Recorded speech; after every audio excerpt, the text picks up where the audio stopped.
Bien, bonjour à toutes et à tous. Je suis ravi, merci, monsieur le directeur, de vous accueillir, dans cet amphithéâtre Uvelin, pour, ce colloque ou cette demi-journée d'études, intitulée, «Ne compte finalement guère», sur la juridiction unifiée du brevet ou JUB, enjeux et perspectives.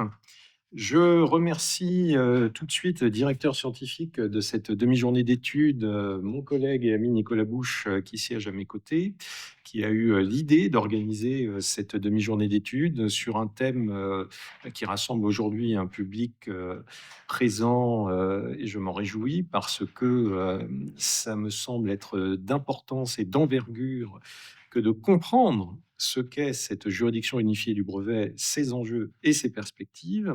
Et je ne vais pas être trop long parce que précisément, l'enjeu, c'est de laisser le plus de temps possible aux intervenants, que je remercie également d'avoir accepté notre invitation. La demi-journée va s'organiser de la façon suivante, avec tout d'abord une présentation de la JUB du point de vue de sa genèse et de ses ambitions par Monsieur Eskil Wag de l'Office européen des brevets, qui n'est pas avec nous en présentiel, mais qui est avec nous en distanciel depuis Munich, siège de l'Office européen des brevets, et que je remercie vivement. Ce d'autant plus que Monsieur Wag, docteur en droit de l'université française, fait honneur à celle-ci en intervenant aujourd'hui auprès de nous et surtout en intervenant en langue française. Donc, c'est ça montre que le français a encore un peu, de puissance, si je puis dire, et de représentation dans le monde, à tout le moins en Europe. Et puis nous enchaînerons avec, d'abord des questions, de compétences, juridictionnelles, avec, l'intervention du directeur de l'EDIEC, et professeur dans cette université, monsieur Cyril Nourrissat, qui est à ma gauche.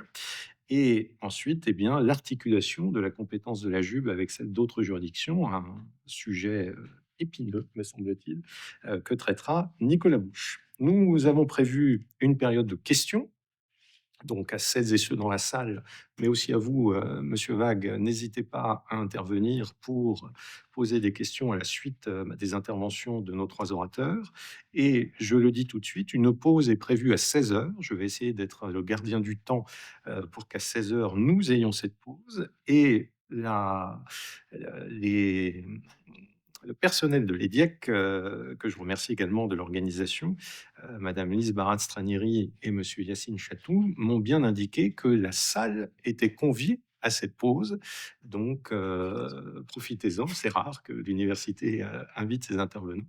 Donc, en tout cas, c'est ceux qui assistent au colloque. Les intervenants, c'est plus légitime, mais donc vous serez conviés, et c'est en salle des professeurs, donc c'est pas très loin, il suffira de grimper l'escalier derrière vous, et nous y arriverons assez vite. Et ensuite, deuxième partie donc de cette demi-journée d'études, qui sera consacrée aux aspects plutôt de droit applicable, avec une intervention d'Édouard Trépouse, ancien de la maison, qui revient en quelque sorte en voisin, et qui est aujourd'hui professeur à l'université Paris 1 Panthéon-Sorbonne. Et enfin, Jacques Reynard, ancien également, heu, qui, de la maison, qui viendra, nous expliquer, en tout cas de lui, qui viendra nous expliquer, la loi applicable aux inventions de salariés devant la JUB, sujet, très important également. Alors, voilà pour, cette présentation. Je remercie donc encore une fois vivement, madame Barat-Stranieri et monsieur Yacine Chatou pour l'organisation. Je remercie les intervenants d'avoir accepté nos invitations. Et juste avant de céder la parole à monsieur Wag, je m'autorise une, petite, publicité, parce que en préparant, ce colloque avec Nicolas Bouche, je me suis demandé si la juridiction unifiée du brevet, n'était pas une juridiction spécialisée.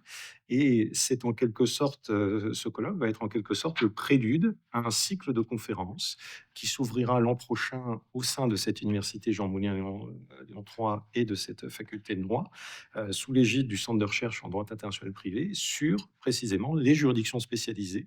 Donc merci Nicolas, en quelque sorte, d'être le prélude au prochain cycle de conférences que nous organiserons. Donc je pense que la réponse est assez évidente. La juridiction unifiée du brevet est une juridiction spécialisée, mais sa spécialisation est-elle intelligible? Est-elle compréhensible, c'est à vous de nous le dire, parce que le diable se niche dans les détails. Et est-ce que c'est donc une juridiction diabolique ou un paradis juridictionnel?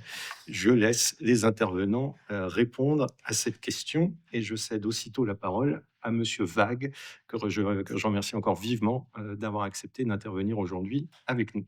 Monsieur Vague, vous avez la parole. Merci, merci monsieur le professeur. Merci pour cette invitation à me joindre à vous cet après-midi. Même en ligne, je suis ravi de cette occasion de prendre la parole et de dire quelques mots sur la JUB. Cela fait maintenant 10 mois et demi, très précisément, que l'accord relatif à la JUB, c'est-à-dire ce traité international créant la JUB, est entré en vigueur suite à la ratification par les parlements nationaux de 17 États membres de l'Union européenne. Ces États ont donc décidé de transférer une partie de leur souveraineté dans le domaine du contentieux des brevets à une instance supranationale, à une juridiction européenne que je n'hésite pas à qualifier de spécialisée dans le domaine des brevets et dans le contentieux entre parties privées. Et c'est là que nous avons peut-être une des caractéristiques les plus marquantes de la JUB, c'est que c'est non seulement une juridiction supranationale européenne, et chacun de nous sait qu'il y en a très peu de par le monde, les droits de l'homme à Strasbourg, la Cour de l'Union à Luxembourg, le droit pénal international à La Haye. Et nous avons également trouvé un petit tribunal de la mer à Hambourg. Mais c'est à peu près tout ce qu'il y a actuellement comme cour internationale. Et c'est donc une petite révolution, en tout cas dans notre monde des brevets, que la JUB vient s'ajouter à cette liste depuis le 1er juin 2023. Permettez que j'insiste encore une fois sur le caractère remarquable de cette réforme, puisque après avoir mis en place dans les années 1970 un office européen des brevets, c'est-à-dire une administration chargée de la délivrance de brevets européens, voici qu'un demi-siècle plus tard, les États conviennent de compléter l'édifice, en quelque sorte en rajoutant un étage supérieur, en créant une juridiction commune chargée de juger de la contrefaçon et de la validité des brevets européens délivrés par cet Office européen des brevets créé dans les années 70. Voilà bien un formidable défi, une ambition sans équivalent, comme maître Pierre Véron l'a souvent dit dans ce genre d'occasion. Je ne m'attarderai pas aujourd'hui sur le brevet unitaire, qui est l'autre volet de la grande réforme du système européen des brevets en ce début de XXIe siècle. Sachez simplement que depuis le 1er juin 2023, l'OEB a reçu presque 24 000 demandes de brevets unitaires, dont déjà 23 600 ont été enregistrées, délivrées, et seulement 23 demandes ont dû être rejetées par l'OEB jusqu'à présent. Cela signifie en pourcentage qu'à peu près 25% des brevets européens délivrés par l'OEB actuellement sont, si je puis dire, transformés en brevets unitaires plutôt que validés comme par le passé, pays par pays. C'est un bon début pour le brevet unitaire. Un grand nombre de PME, d'organismes publics de recherche utilisent déjà le brevet unitaire.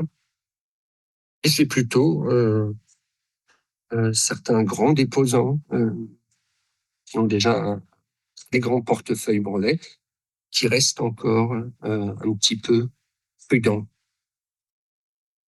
avant de se lancer dans le brevet unitaire. Mais bien sûr, le succès du brevet unitaire dépendra de l'autre volet, à savoir les jupes. Et j'y reviens tout de suite pour y consacrer quelques instants avant les discussions plus spécialisées sur la compétence, l'articulation et autres sujets après la pause. Alors le projet de créer une juridiction spécialisée en matière de brevet est un projet qui est bien plus ancien que nous tous ici aujourd'hui. On en est à ne pas savoir exactement si c'est 60 ou 70 ans depuis le début des discussions. Si nous revenons simplement 25 ans en arrière, aujourd'hui, il y a à ce moment-là, c'est-à-dire au début du XXIe siècle, deux projets concurrents. D'une part, un projet de protocole pour le règlement des litiges liés au brevet européen. C'est une initiative à l'époque de quelques États membres, assistés par l'OEB, la Suisse, la Norvège, le Royaume-Uni, la France, l'Allemagne y participent. Et l'idée est vraiment de créer, au moyen d'un accord international, une juridiction spécialisée pour le brevet européen.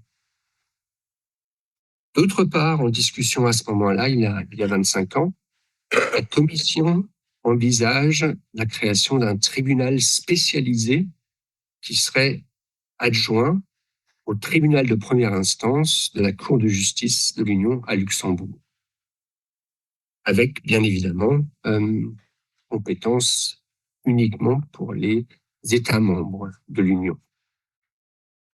C'est un peu pareil à ce qui existe pour la marque communautaire, où les recours contre les décisions des chambres de recours de l'Office d'Alicante sont entendus à la Cour de justice à Luxembourg.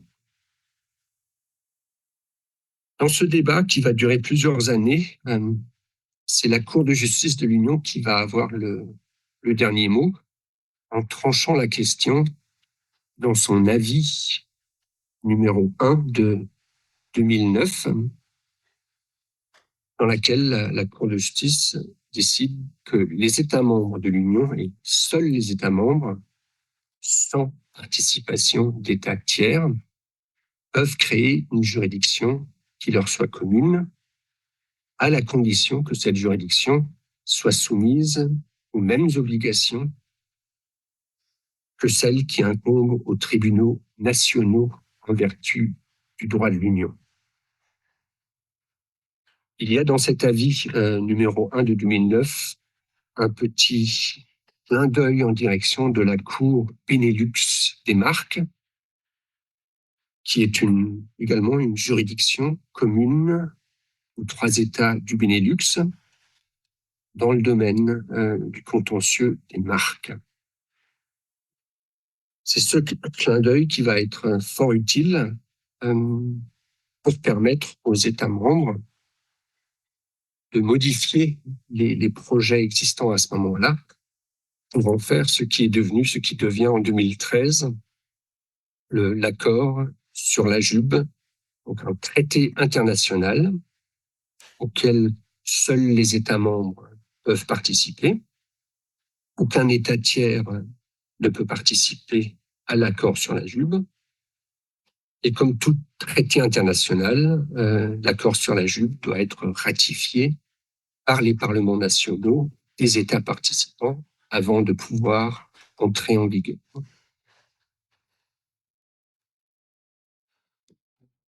Cette juridiction commune, cette JUB, doit donc appliquer le droit de l'Union. Elle doit en cas de doute sur l'interprétation des traités du droit de l'Union, poser des questions de nature préjudicielle à la Cour de justice de l'Union. Et c'est de cette manière, de la même manière que les tribunaux nationaux, que la JUB existe dans le système juridictionnel de l'Union. Un tribunal spécialisé, comme on le répète, spécialisé et décentralisé. C'était un souhait des utilisateurs d'avoir une présence locale dans les différents pays de la JUB.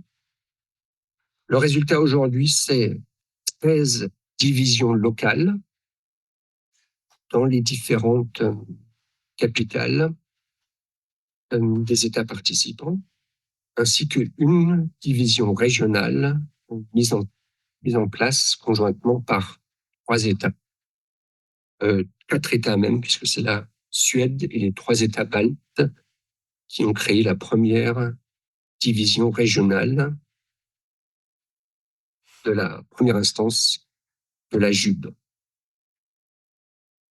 Également au niveau de la division centrale du tribunal de première instance, cette division centrale est également divisée en 3, puisque le siège est à Paris, certes, mais il y a également 2 sections de la division centrale à Milan et à Munich.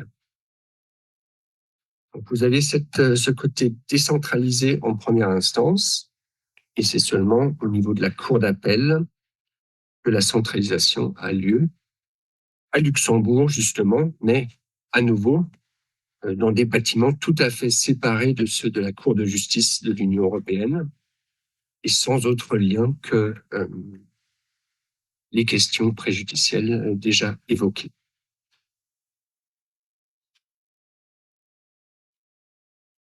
Je crois avoir une sorte d'organigramme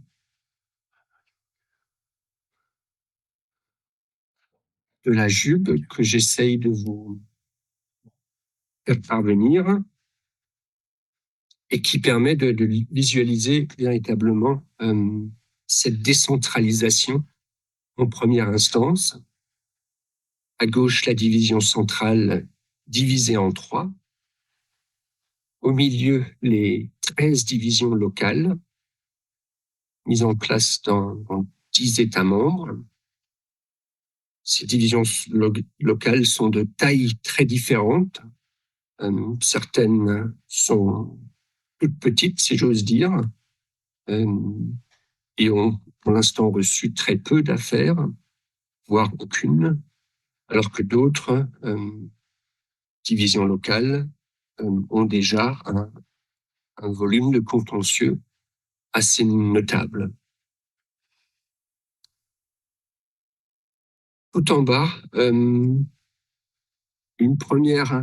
quelques premières indications sur la compétence de la division centrale d'un côté et des divisions locales de l'autre. Nous y reviendrons.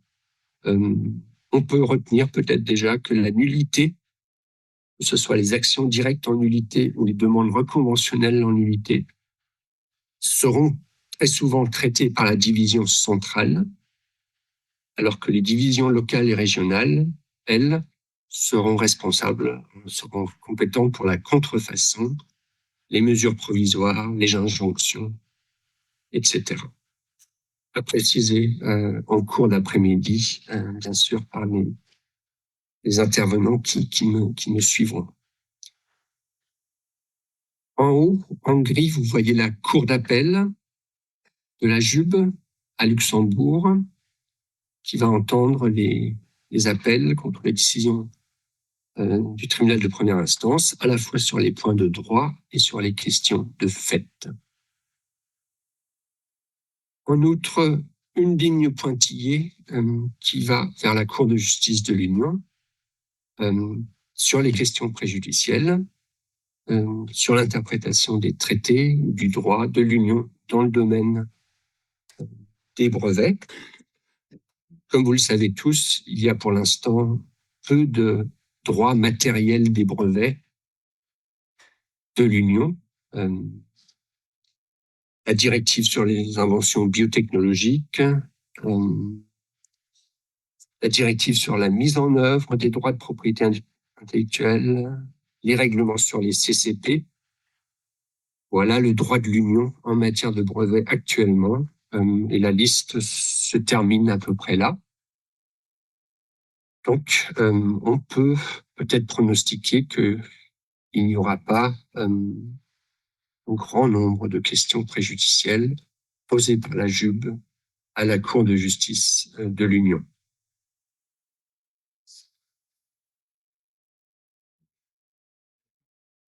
J'ai voulu également, pour vous donner les dernières statistiques ou données dont nous disposons à l'Office des brevets, les dernières statistiques concernant le contentieux à la JUB. Actuellement, un peu plus de 300 affaires sont en instance, y compris des actions visant à obtenir des mesures provisoires et conservatoires, des actions en contrefaçon, bien sûr, 25 actions directes en nullité, en révocation, 130 demandes reconventionnelles en nullité et un contentieux un peu, certain nombre d'actes. Le total ici énuméré ne donne pas 300 affaires, mais il y a un certain nombre d'actions qui ont également été engagées, mais qui ne sont pas encore, rentrent pas encore précisément dans les catégories ci-dessus. Un chiffre un petit peu alarmant, 75% des affaires ont été engagées devant les divisions locales de la JUB située en Allemagne. L'Allemagne a en effet été autorisée à mettre en place 4 divisions locales, Munich, Mannheim, Hambourg et Düsseldorf, pardon. Et on constate actuellement une concentration des affaires dans ces 4 divisions locales. Une bonne nouvelle pour l'OEB, parmi la vingtaine de demandes de brevets unitaires rejetées par l'OEB jusqu'à présent, aucune n'a encore fait l'objet d'un recours devant la JUB.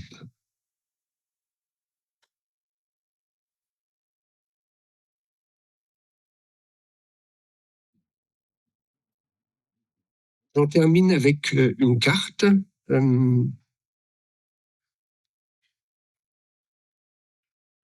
Pour vous permettre de voir que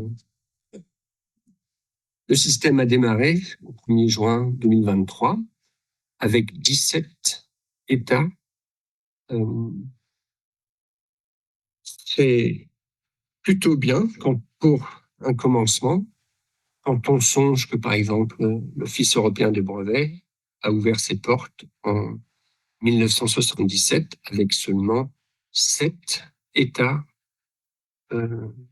participants, 7 États ayant ratifié la Convention sur le brevet européen. Et aujourd'hui, au fil des ans, il y a 39 États membres de l'Office européen des brevets.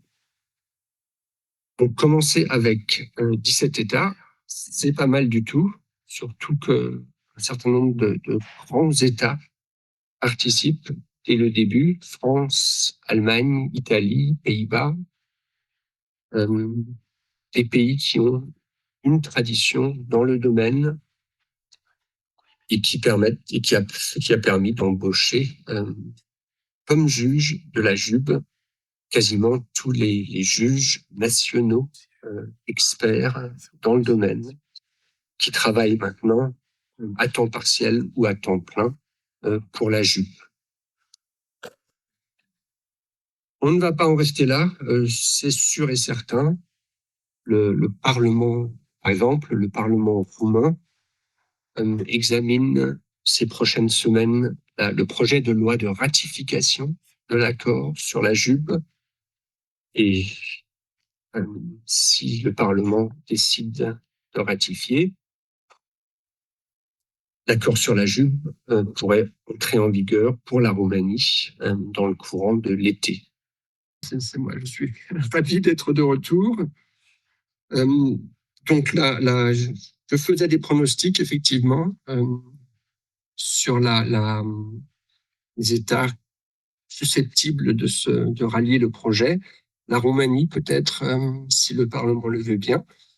Et le deuxième pays dont nous avons des nouvelles, c'est l'Irlande, qui aura lieu en Irlande un référendum le 9 juin, en même temps que les européennes, où le peuple irlandais tout entier va être appelé à décider si oui ou non il souhaite participer à la JUB. Alors c'est toujours un peu délicat de demander à un peuple tout entier s'il souhaite participer à une juridiction spécialisée dans le domaine des brevets, mais il y a des exemples. Il y a 7 ou 8 ans, au Danemark aussi, il y a eu un référendum sur la JUB qui s'est bien terminé, et le Danemark fait aujourd'hui partie de la JUB. Je voulais terminer par dire brièvement que le règlement de procédure de la JUB dans son préambule est très clair. Les décisions du tribunal de première instance de la JUB sur la contrefaçon, sur la validité, doivent, si possible, être rendues dans un délai de 12 mois. Les premières actions ont été engagées en juin 2023. C'est donc pour bientôt, peut-être déjà en juin, en tout cas en juillet, en septembre, les premières décisions sur le droit matériel des brevets vont sortir. Nous attendons cela avec grande impatience à l'OEB, bien sûr, puisque la JUB va juger de la validité de nos brevets européens, examinés, délivrés par l'OEB. Et les utilisateurs aussi attendent les premières décisions des titulaires de brevets européens. Certains, vous le savez, en ont 10 000, 15 000, 20 000, dont un certain nombre font l'objet d'un opt-out, donc d'une dérogation à la compétence exclusive de la JUB. Mais si les premières décisions de la JUB sont convaincantes, sont de qualité, si la JUB parvient à développer une jurisprudence européenne harmonisée sur les questions de contrefaçon, d'équivalence, à ce moment-là, il y a fort à parier que assez rapidement, au cours des prochaines années, le brevet unitaire et la JUB deviendront un succès. Je pense que je peux en terminer ici. Je reste avec vous discrètement en ligne pour suivre les discussions. En tout cas, jusqu'à la pause. S'il y a des questions aussi, n'hésitez pas. Et je vous remercie vivement pour votre attention. Merci beaucoup.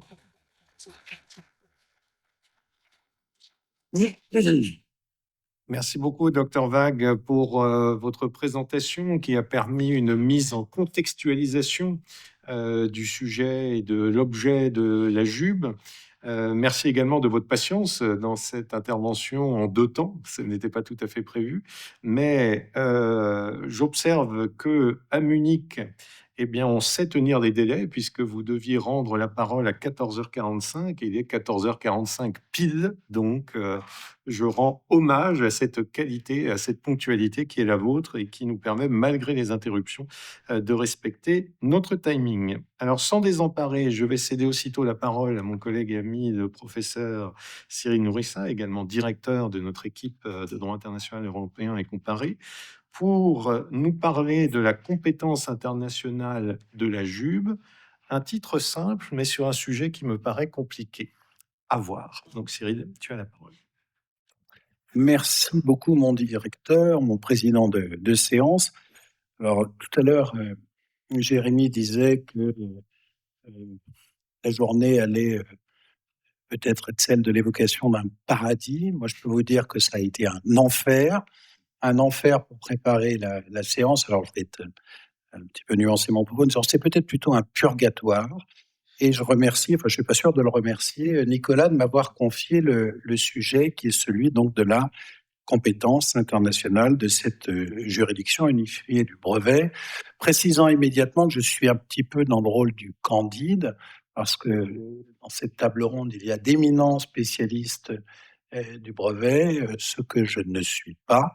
Et c'est davantage en internationaliste, peut-être généraliste, en tout cas internationaliste des affaires, que j'ai été amené à examiner cette question de la compétence internationale de la JUB. Alors c'est un sujet qui m'a été confié et qui a déjà suscité, il faut le savoir, des contributions de grande qualité. D'ailleurs, certains des auteurs de ces contributions sont présents dans la salle et j'allais dire, je pourrais vous renvoyer à ce qu'ils ont écrit et très bien écrit et peut-être m'arrêter là. Alors toutes ces contributions, elles ont tout de même en commun de souligner immédiatement l'originalité du dispositif qui est désormais mis en place et qui est un dispositif qui, à tout le moins, est de nature à dérouter, en particulier ceux qui connaissent, ceux qui pratiquent le droit international privé et singulièrement le droit international privé de l'Union européenne. Et j'observe que parmi ces commentateurs autorisés, nombreux sont ceux qui n'hésitent pas à qualifier cette question de question complexe, et je ne peux que confirmer l'adjectif complexe. Pourtant, l'arrimage de la compétence internationale de la JUB au texte constitutif de la pierre angulaire de l'espace judiciaire civil et commercial, qui est le règlement bruxellin bis, qu'on appelle aussi parfois le règlement bruxellin refondu, bien cet arrimage devait rendre, a priori, les choses aisées, arrimage qui s'est opéré, dont le support est, chacun le sait ici, un règlement de l'Union européenne, le règlement 542-2014. Et ce n'est pourtant pas, me semble-t-il, exactement le cas, une chose aisée, surtout lorsqu'on ne déblaye pas préalablement le terrain, c'est-à-dire lorsqu'on ne procède pas à un certain nombre d'exclusions qui seules permettent, me semble-t-il, de bien mettre en lumière l'originalité, la spécificité de cette compétence internationale de la juridiction unifiée du brevet. De manière préalable, je crois, il faut comprendre ce que désigne l'expression compétence internationale. C'est un terme qui, a priori, est connu de tout le monde, mais qui, en réalité, recèle une polysémie, et polysémie qui est de nature à brouiller les pistes. J'allais dire, il faut renvoyer ici aux principaux manuels, aux principaux traités de droit international privé, qui contiennent, pour certains d'entre eux, de substantiels développements, dont l'objet est en réalité de mieux cerner le sens et la portée de l'expression compétence internationale. Je ne vais pas bien sûr entrer dans le détail, mais constater ici que le choix vise à envisager la compétence internationale comme, et je cite, la situation où l'État indique s'il est disponible, s'il est incontournable comme source judiciaire d'un régime de rapport de droit au sujet duquel la question d'un conflit de juridiction surgit. C'est une formule qui est peut-être une formule un peu compliquée, peut-être habituée ou habituel pour des internationalistes privés. Je crois que de manière beaucoup plus simple, on peut dire que c'est envisager ce qu'on appelle classiquement la compétence directe par opposition à la compétence indirecte. Et pourquoi évoquer l'expression de compétence directe ? Bien, peut-être, c'est pas l'unique raison, tout simplement parce que le premier à avoir utilisé l'expression de compétence directe, c'est un auteur de la fin du 19e, début du 20e siècle, c'est Barthin.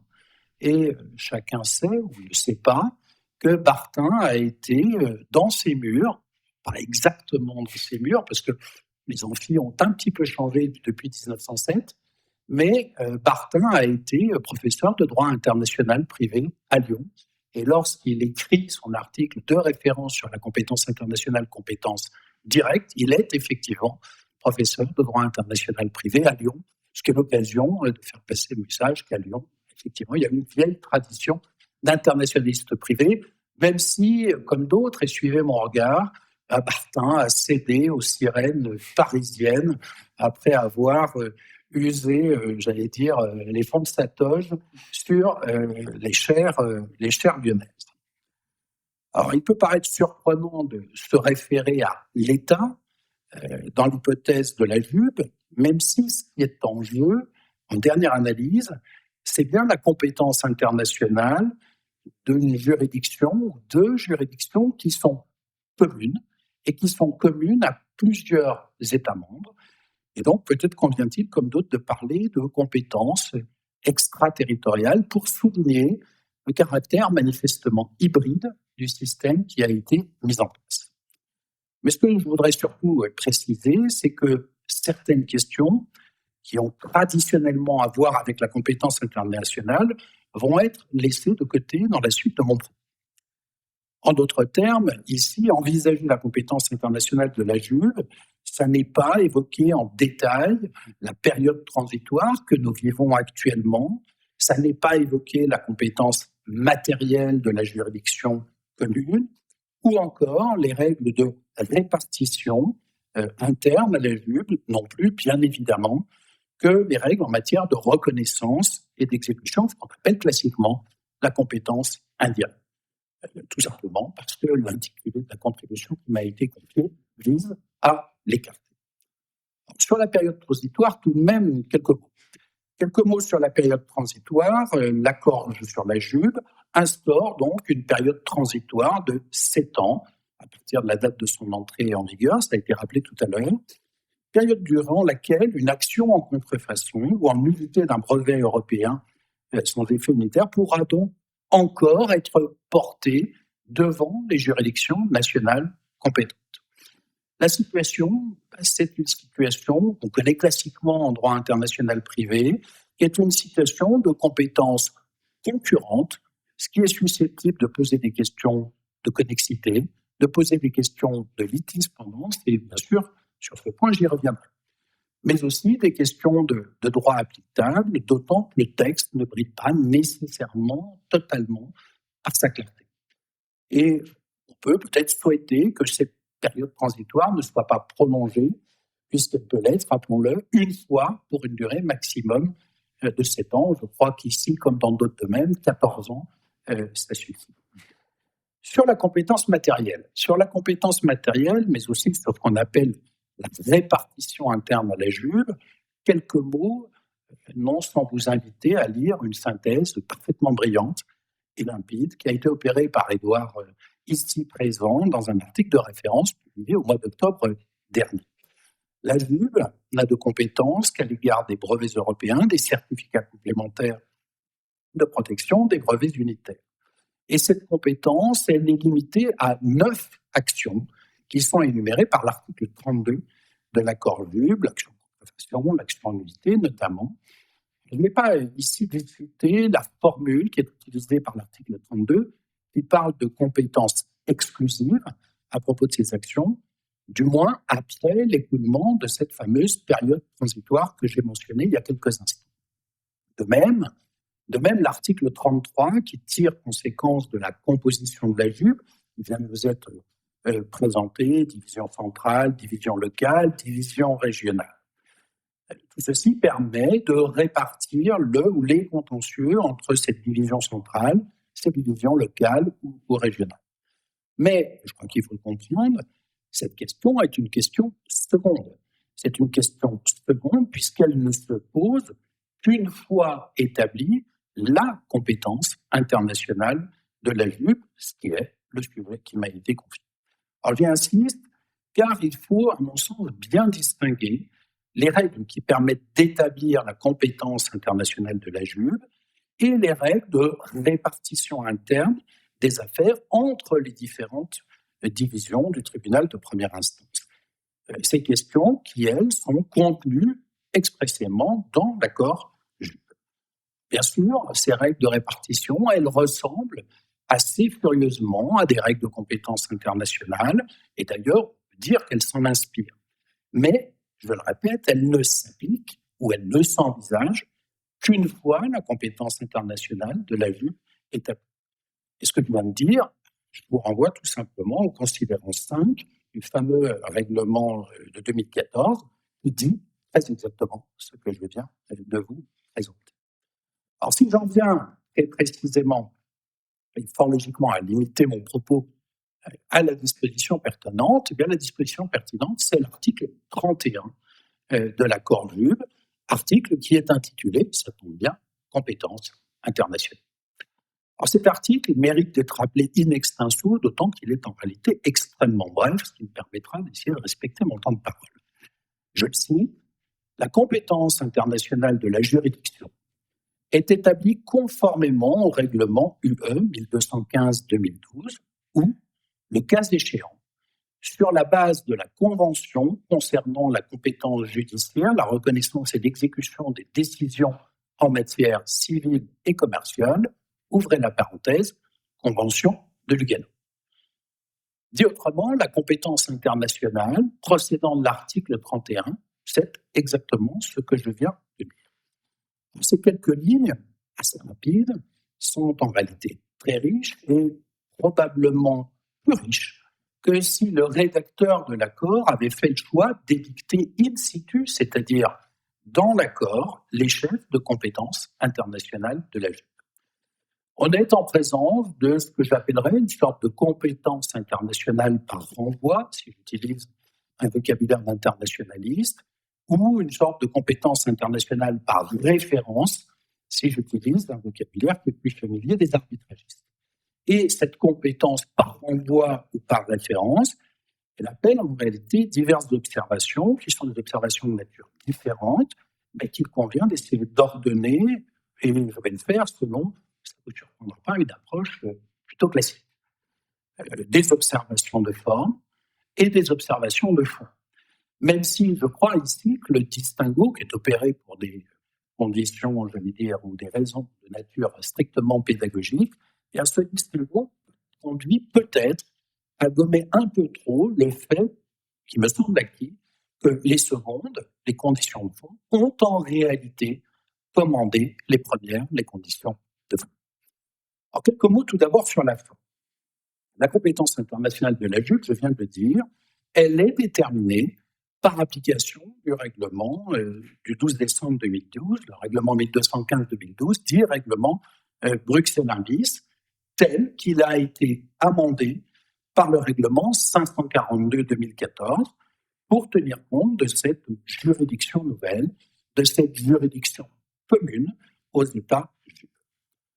Alors, c'est, me semble-t-il, comprendre immédiatement toute la limite qui est inhérente à la formule selon laquelle il conviendrait d'assimiler la JUP à une juridiction nationale, à une juridiction d'un État membre dont le règlement Bruxelles bis édicte la compétence internationale dans un certain nombre d'hypothèses. En d'autres termes, il me semble qu'il n'était pas possible d'appliquer telles quelles les dispositions du règlement Bruxelles bis. Et on comprend dès lors que le règlement de 2014 va emporter diverses dispositions qui sont destinées à compléter le régime de compétences internationales de droit commun de l'Union européenne, incarné par le règlement Bruxelles bis, et pas uniquement sous la question centrale de la litisdépendance, de la connexité. Et c'est l'occasion, me semble-t-il, de souligner deux choses qui ont à voir en réalité l'une avec l'autre. Tout d'abord, à l'occasion de la rédaction de l'accord sur la Juve, il n'était pas apparu, d'après ce que j'en ai lu, nécessaire dans un premier temps que les modifications du règlement Bruxelles I, celui qui était le règlement applicable à l'époque, n'a pas nécessairement apparu que ces modifications fussent nécessaires. Dès lors que la Juve était appelée à se substituer aux juridictions des États membres dans les domaines couverts par l'accord, ipso jure, la compétence internationale devait répondre aux règles édictées par ce règlement. Très rapidement, cette solution est apparue comme souffrant d'incomplétude, et en particulier lorsqu'était envisagée la détermination de la compétence internationale de la Juve à l'égard de défendeurs domiciliés hors de l'Union européenne. Pourquoi ? Parce que les règles de compétence internationale des États membres retrouvent alors leur empire, c'est ce que nous dit l'article 6 du règlement Bruxelles I. Ensuite, car ce qui est au cœur du règlement de 2014 est absent, en revanche, lorsqu'on s'attache à l'espace économique européen et en particulier à la Convention de Lugano II qui a été conclue en 2007. Convention qui, rappelons-le, est en vigueur entre l'Islande, la Norvège, la Suisse et les États membres de l'Union européenne. Cette convention, contrairement au règlement Bruxelles I, n'a pas été modifiée et cette situation engendre des difficultés dont la portée est donc finalement a contrario révélée par les apports du règlement de 2014 complétant le règlement Bruxelles I. Avec ces précisions apportées, on comprend mieux l'enjeu que représente le règlement de 2014. Un certain nombre d'aménagements étaient nécessaires pour insérer harmonieusement la juridiction commune qu'est la Juve dans le règlement Bruxelles I. Non seulement affirmer que bien que, je cite, juridiction commune à plusieurs États membres, elle est, et je cite à nouveau, réputée être une juridiction d'un État membre. C'est ce que dit le nouvel article 71 bis du règlement Bruxelles I bis, juridiction d'un État membre dont la compétence internationale est appelée à être gouvernée par le dit règlement. Mais encore, en préciser le sort sous l'angle de la litisdépendance et de la connexité. Je ne vais pas entrer à ce stade dans la technique, dans l'énumération des chefs de compétences internationales, j'y reviendrai au second temps de mon propos, mais je voudrais simplement signaler que l'enjeu, à mon sens, est double. D'une part, éviter des éventuelles contrariétés de solutions susceptibles de surgir entre celles qui sont portées par l'accord et celles qui sont portées par le règlement. D'autre part, et sans grande surprise, et on évoquait tout à l'heure l'avis 1/2009 de la Cour de justice, c'en est la manifestation, satisfaire tout simplement aux exigences du primauté du droit de l'Union européenne et donc adopter un corps de règles qui serait de nature à assurer une parfaite articulation entre l'un et l'autre texte, entre l'accord et le règlement. Alors l'une des meilleures illustrations de ce double défi tient au sort des règles en matière de litisdépendance et de connexité, et chacun sait ici l'enjeu de ces règles dans la matière qui concerne la Juve. Et deux situations très différentes doivent être présentes à l'esprit. On dirait quelques mots brièvement. La première situation est une situation qui est temporaire, puisqu'elle vise précisément le cas de la période transitoire et la logique de compétences concurrentes qu'elle emporte, en ce qu'aujourd'hui, un demandeur peut choisir entre des juridictions ou une juridiction nationale et la juridiction unifiée du brevet. L'hypothèse de demande connexe peut alors se vérifier et conduire par exemple au fait que si un brevet est annulé par la Juve, l'action en contrefaçon qui aurait été portée devant la juridiction d'un État membre, bien cette action sera nécessairement rejetée. La solution est alors claire, comme le prévoit le règlement 542/2014. Les articles 29 à 32 du règlement Bruxelles I bis qui traitent des questions de connexité et de litisdépendance s'appliqueront de manière classique lorsque, au cours de la période transitoire visée à l'article 83 de l'accord Juve, Bien, des demandes sont formées devant la juridiction unifiée du brevet, d'une part, devant la juridiction d'un État membre partie à l'accord JUB, d'autre part. Alors, un moyen plus radical, même si de portée limitée, peut alors être évoqué. La compétence de la JUB, en plus d'être une compétence partagée, je viens de le dire, est une compétence qui s'avère disponible sur cette période transitoire. En ce que le titulaire du brevet européen ou du CCP peut renoncer à la compétence internationale de la JUB. C'est la pratique qu'on appelle d'opt-out, qui a été évoquée par l'intervenant il y a quelques instants, et qui permet au titulaire d'un brevet européen, s'il ne souhaite pas prendre de risques quant à cette forme de contentieux très particulière que le contentieux JUB, bien peut, pendant cette période transitoire, indiquer, déroger à la compétence de cette nouvelle juridiction. Le brevet européen, objet de cet opt-out, est alors soumis au seul contentieux des juridictions des États membres, et d'après les chiffres qui viennent d'être donnés, l'hypothèse est loin d'être une hypothèse négligeable en pratique. La seconde situation, elle, est une situation durable. Et elle est gouvernée précisément par l'article 71 quater du règlement Bruxelles 1 bis, issu donc de la modification de 2014. Sont ici édictées des règles en matière de litispendance et de connexité entre la JUB et les juridictions nationales des États membres, mais attention, des États membres non partis à l'accord JUB, ce qui est par exemple le cas de la Croatie, de l'Espagne et de la Pologne. Alors, de l'avis des meilleurs observateurs, la situation devrait être en réalité peu fréquente, en particulier pour une raison. Et cette raison, c'est que les notions de litispendance, les notions de connexité au sens du règlement Bruxelles 1 bis, bien ces notions de litispendance et connexité paraissent difficilement pouvoir être invoquées de manière utile compte tenu de la jurisprudence actuelle de la Cour de justice de l'Union européenne, précisément sur ces questions. Alors, un exemple assez convaincant en a été donné au sujet d'une demande en nullité d'un brevet qui serait formé devant la JUB et d'une demande en contrefaçon qui serait portée devant une juridiction d'un État membre non parti à l'accord.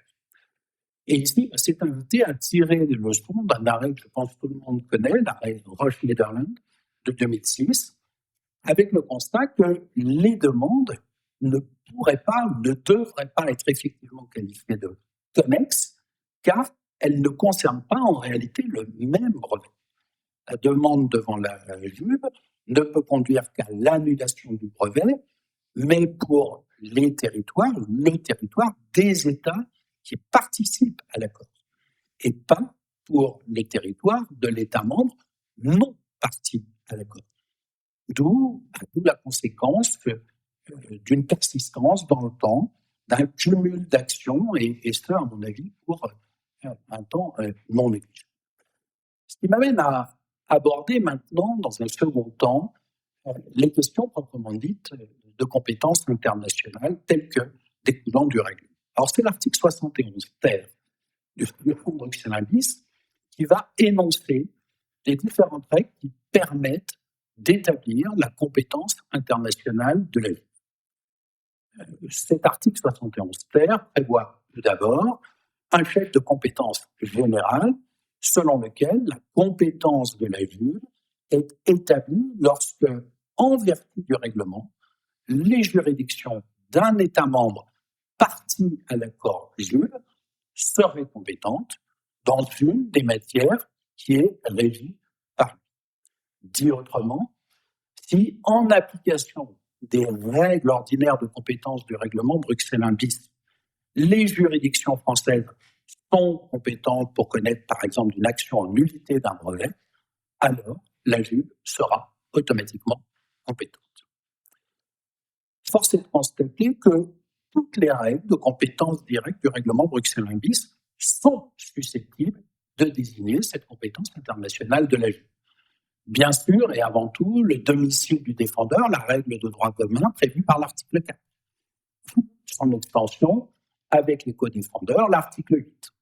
mais aussi le lieu du dépôt ou de l'enregistrement du titre, article 24, ou encore le lieu du fait dommageable, tel que découlant de l'article 7, paragraphe 2.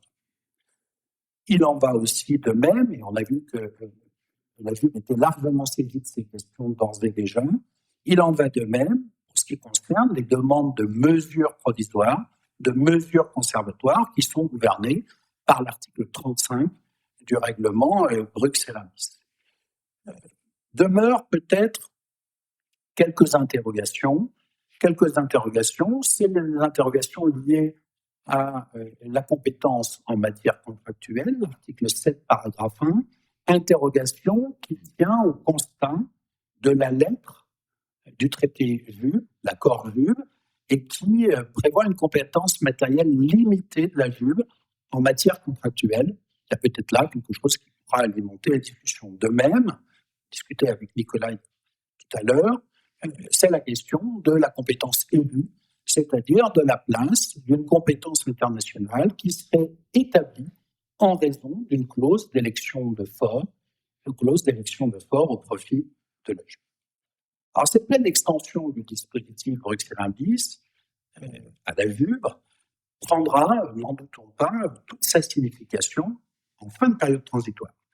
C'est-à-dire lorsque les juridictions nationales seront définitivement, dépossédées de toute compétence parallèle. Et d'aucuns pourraient être tentés de considérer qu'il y a là finalement rien de véritablement révolutionnaire en définitive, et que le règlement de 2014 est d'une certaine manière sans réel intérêt, certains d'ailleurs ayant qualifié ce règlement, je le cite, de règlement redondant. À mon sens, ça serait oublier un aspect essentiel de la compétence directe auquel il convient de s'attacher. Et cet aspect, Édouard l'a mentionné dans l'article, et quoi de mieux que de citer Édouard Trépoz pour comprendre l'aspect essentiel. Je cite, il fallait pallier l'absence d'universalisme du règlement 1215-2012. Ce dernier ne détermine pas la compétence des tribunaux des États membres lorsque le défendeur possède son domicile dans un État tiers à l'Union européenne. Le droit international privé de chaque État membre prend alors le relais pour déterminer la compétence internationale des juridictions. Un tel mécanisme est difficilement envisageable pour la Juve, qui ne dispose d'aucun droit international privé national subsidiairement applicable.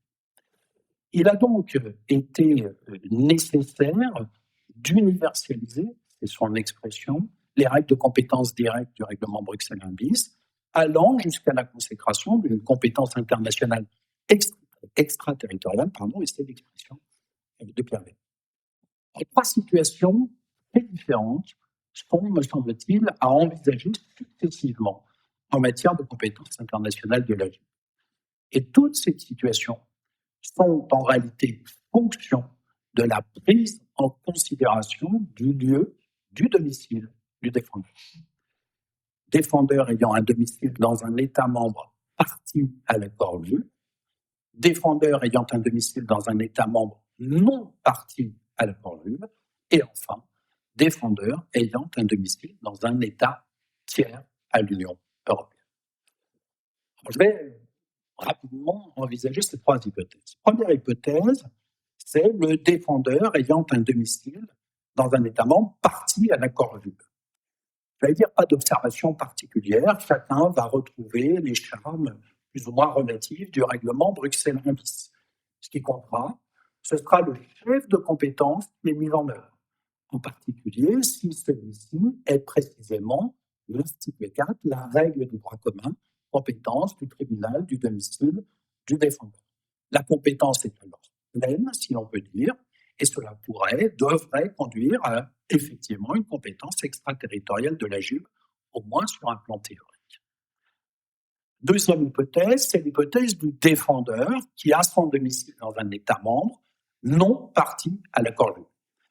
Ici, la compétence, par évidence, ne procédera pas de l'article 4, puisque celui-ci conduit à désigner une juridiction qui est certes une juridiction d'un État membre, mais qui n'est pas un État membre partie à l'accord VUB. Imaginons la juridiction croate, la juridiction espagnole. aucune compétence internationale possible de la JUP dans cette hypothèse. En revanche, l'article 7, paragraphe 2 du règlement Bruxelles-1 va permettre de remplir cet office. Par exemple, si le défendeur est domicilié en Croatie, qu'il commet une contrefaçon en France, les tribunaux français seraient alors compétents par le biais de l'article 7, paragraphe 2, et donc compétence internationale est dévolue à la JUP par application de l'article 71 ter du règlement Bruxelles-1. Cependant, comme la compétence des juridictions françaises est nécessairement limitée à la contrefaçon commise en France, la compétence de la JUP est dès lors, elle aussi, me semble-t-il, limitée territorialement. Alors cette question de la limitation, je ne vais peut-être pas la développer, elle est sujette à beaucoup de discussions quant à son ampleur, quant à son étendue. Est-ce que cette compétence vise uniquement des faits de contrefaçon que je vais appeler locaux, c'est-à-dire des contrefaçons, dans mon hypothèse, sur le territoire français, ou est-ce que aussi peuvent être envisagés des faits de contrefaçon sur le territoire de tout État parti à l'accord? Je crois qu'on peut soutenir que la première proposition, elle a pour elle la lettre et l'esprit du règlement de 2014, sauf à constater qu'elle emporte nécessairement une fragmentation des actions. Mais la seconde proposition pourrait peut-être s'autoriser, c'est-à-dire une compétence plus large, s'autoriser de l'esprit de l'accord JUP lui-même et surtout du constat de la formidable extension de la compétence de cette juridiction unifiée, et là la solution est inédite, précisément lorsque le défendeur a son domicile dans un État tiers. Et j'en viens à la troisième hypothèse. Hypothèse où le défendeur a son domicile dans un État tiers à l'Union européenne. Alors là, la solution est, j'allais dire, révolutionnaire. Elle est révolutionnaire puisqu'elle rompt avec les solutions les mieux établies, les plus anciennes, du système Bruxelles, comme on l'appelle, Convention de Bruxelles, Règlement Bruxelles 1, Règlement Bruxelles 1 bis. Et en particulier de son article 6 qui renvoie aux règles de compétence internationale du droit des États membres. L'article 71 ter, paragraphe 2, va conduire à rendre directement applicables les critères de compétence du chapitre 2, la compétence directe du règlement Bruxelles 1 bis, sans aucune condition de domicile. Exemple, mon défendeur a son domicile aux États-Unis, il est l'auteur d'actes de contrefaçon en France, il peut donc être attrait en France sur le fondement de l'article 7, paragraphe 2, par renvoi de 71 ter, paragraphe 2, et confère ipso jure compétence internationale à la JUP. Mais avec le constat que la compétence de la JUP, qui est fondée donc sur un fait de contrefaçon, est limitée et ne peut s'étendre au-delà de ce seul fait identifié en France. Et c'est là alors qu'intervient le jeu de l'article 71 ter, paragraphe 3, qui dispose que la JUP, et je vous le dis, lorsqu'elle est compétente dans un litige relatif à une contrefaçon de brevet ayant entraîné des préjudices à l'intérieur de l'Union, elle peut également exercer sa compétence à l'égard des préjudices entraînés par cette contrefaçon à l'extérieur de l'Union européenne. À l'extérieur de l'Union européenne. Au cas d'espèce que je viens d'évoquer, la JUP serait donc compétente à l'égard de mon défendeur domicilié aux États-Unis pour des faits de contrefaçon commis en France, mais aussi à l'égard de faits de contrefaçon identiques qui seraient commis, par exemple, au Royaume-Uni par ce même défendeur. Alors, j'observe cependant que cette extension de compétences est subordonnée à la localisation de biens appartenant au défendeur dans un État parti à l'accord, et pour autant, et je cite, que le litige a un lien suffisant avec cet État. La formule est complexe, à nouveau, forcément extrêmement limpide. Ce qu'il me semble comprendre, c'est une condition cumulative doit être remplie, qui tient à l'existence d'un lien particulier que le litige doit présenter avec l'État membre où sont situés les biens du défendeur. Bien sûr, la pratique permettra de forger une jurisprudence en la matière. Je ne sais pas si dans les multiples affaires dont la Juve est déjà saisie, ces questions sont présentes ou pas. Je voudrais simplement, et pour terminer, formuler une observation. Cette règle, qui est inédite dans le cadre du règlement Bruxelles 1 bis, elle est déjà connue dans d'autres règlements de l'Union européenne, et en particulier dans un règlement qui n'a rien à voir avec les brevets, quoique, qui est le règlement sur les successions. C'est le jeu de l'article 10 du règlement succession qui permet d'attraire devant la juridiction d'un État membre la situation successorale d'un défunt ressortissant national d'un des États membres, mais ayant sa dernière résidence habituelle hors de l'Union européenne. C'est l'article 10 qui va, par exemple, permettre aux juridictions françaises d'ouvrir, de traiter, de liquider la succession d'un ressortissant français qui, par exemple, a décidé, est décédé plus exactement, domicile au Royaume-Uni. Il y en a un certain nombre aujourd'hui.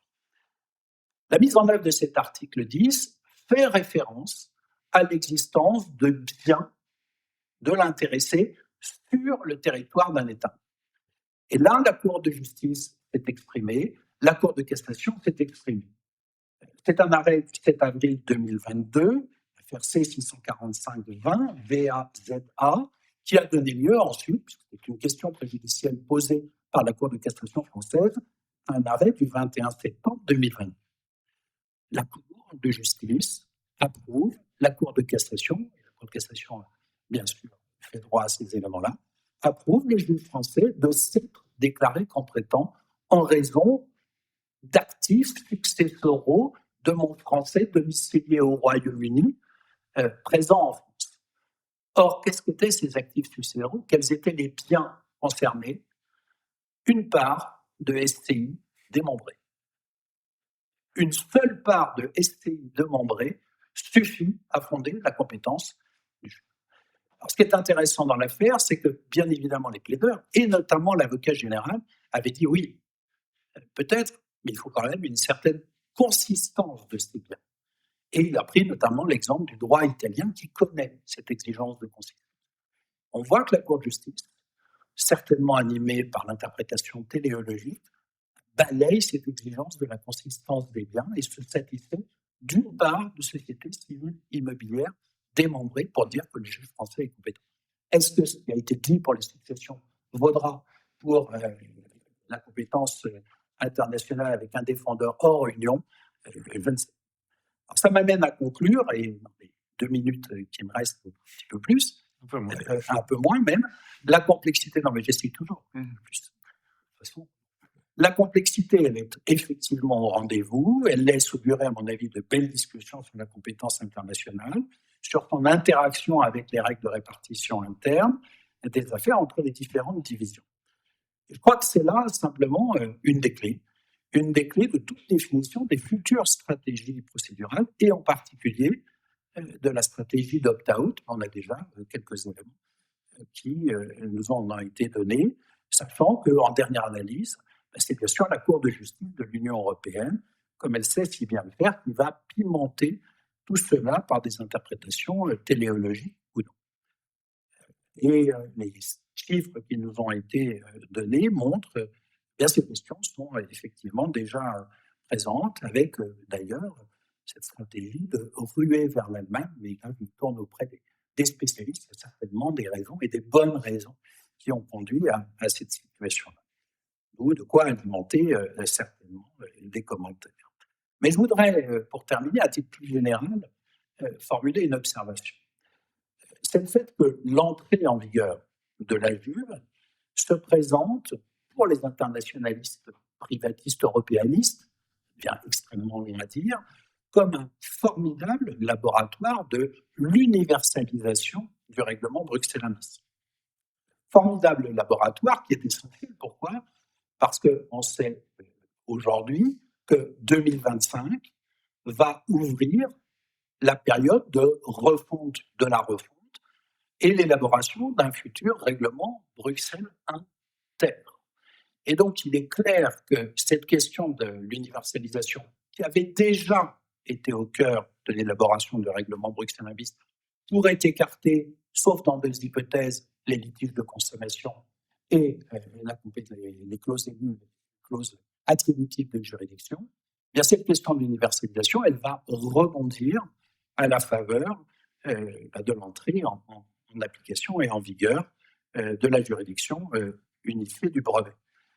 L'une des questions étant de savoir si cette véritable compétence universelle de la JUE va effectivement trouver signification, ou est-ce que, notamment lorsqu'on lit le texte de 71 ter, paragraphe 2, eh bien, faire constater que la suppression de l'exigence du domicile du défendeur sur le territoire d'un État membre n'est peut-être pas un élément aussi essentiel.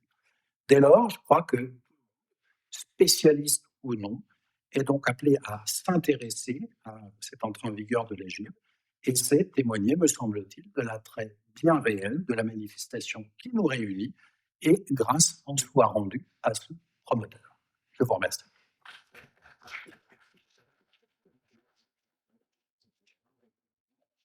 Merci beaucoup, cher Cyril. Alors, un léger dépassement du temps, mais plus que léger. On peut voir que la rigueur allemande, finalement, à l'OEB, s'appliquait également dans la gestion du temps, un peu moins en France, et on est presque au sud, donc ceci explique peut-être cela.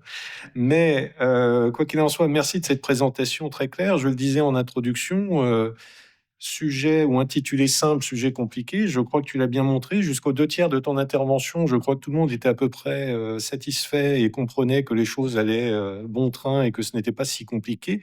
Et puis tu es rentré dans le vif du sujet avec ces questions de compétences internationales, de mise en œuvre de la compétence internationale. Et là, je crois que l'auditoire n'est peut-être pas tout à fait perdu, car ta qualité oratoire est présente. Mais je crois que tu as soulevé des questions qui laissent augurer que 7 ans, ce sera peut-être un temps suffisamment important pour bien maîtriser tous les rouages, en quelque sorte, de la mise en œuvre de ces questions. Et je suis sûr qu'il y aura des questions dans la salle sur ton interprétation de cette mise en œuvre de la compétence directe. Donc, merci beaucoup pour cette mise en perspective et ce traitement brillant d'un sujet compliqué. Et je passe tout de suite la parole à l'organisateur en chef de cette demi-journée d'études qui va nous parler de l'articulation de la compétence de la JUB avec celle des autres juridictions. Et malheureusement, cher Nicolas, tu n'as plus que 18 minutes pour traiter de ton sujet. C'est déloyalement. Merci. Merci, Monsieur le Président. Merci, Jérémy. Bien, effectivement, alors je vais aller très vite. Donc, cette intervention est consacrée effectivement à l'articulation de la compétence de la juridiction unifiée du brevet avec celle des autres juridictions. Et vous l'avez compris, ce système du brevet européen fait unitaire et ce système de la JUB qui a été créé pour l'accompagner sont particulièrement subtils et complexes. Ça est un adjectif qui a été utilisé à plusieurs reprises et je ne vais pas m'en départir, moi aussi, parce qu'effectivement, hein, ces deux systèmes, aussi bien du brevet européen unitaire que de la JUB, associent des textes et des institutions qui sont vraiment de nature et d'origine diverses. Hein, ça a été rappelé, vous avez une convention internationale pour l'accord JUB.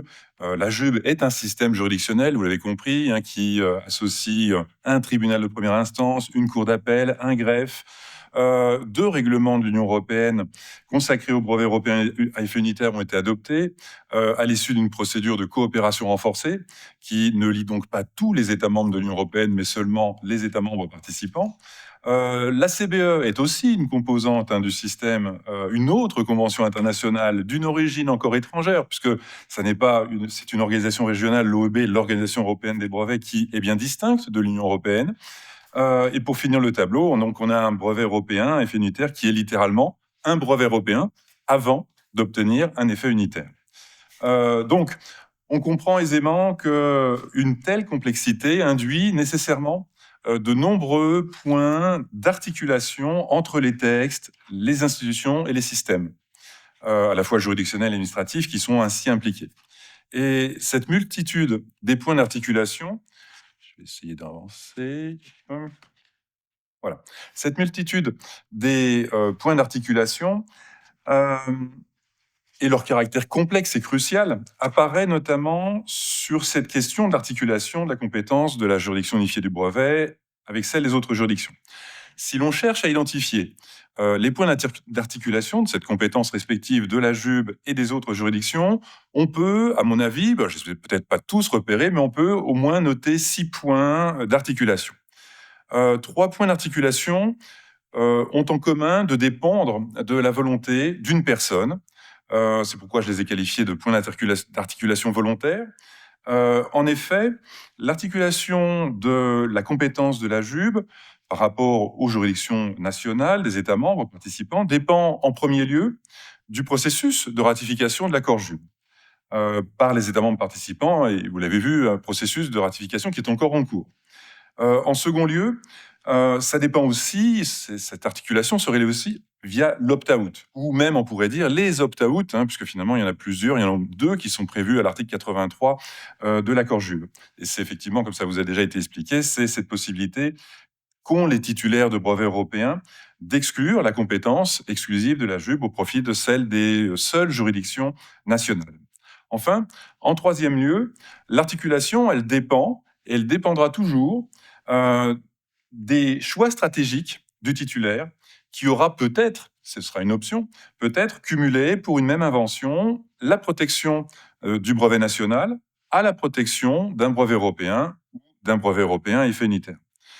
Voilà donc pour les 3 points d'articulation.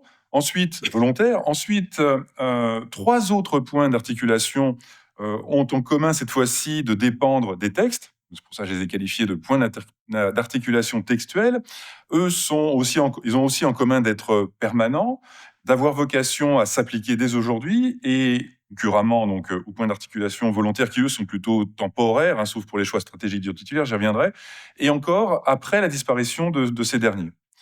Donc effectivement, l'articulation, elle dépend fondamentalement de la compétence exclusive, matérielle exclusive de la JUB, organisée par l'article 32.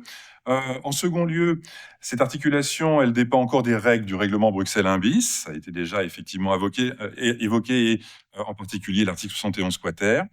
Et en troisième lieu, il y a encore un autre texte qu'il faudra certainement évoquer, qui institue donc des règles spéciales. C'est le protocole du 5 octobre 1973 sur la compétence judiciaire et la reconnaissance de décisions portant sur le droit à l'obtention du brevet européen, qui est une partie intégrante de la CBE, et dont effectivement il ne faut pas faire l'omission. Voilà donc pour le plan, et je vais commencer tout de suite avec donc les points d'articulation volontaire.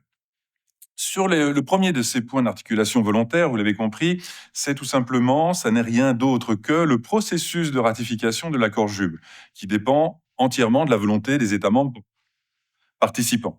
Alors, donc ces deux cartes sont mises l'une à côté de l'autre. Vous pouvez voir ainsi que aujourd'hui, sur les 25 États membres participants, qui sont tous des États membres de l'Union européenne qui se sont associés à la procédure de coopération renforcée en vue de la mise en place du brevet européen effet unitaire, sur ces 25 États membres participants, il n'y a encore aujourd'hui que 17 qui ont ratifié l'accord JUB.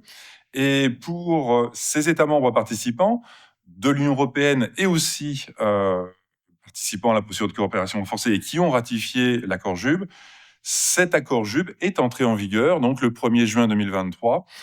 Et la JUB a désormais compétence exclusive sur une certaine matière contentieuse qu'elle retire aux juridictions nationales de ces 17 États membres participants.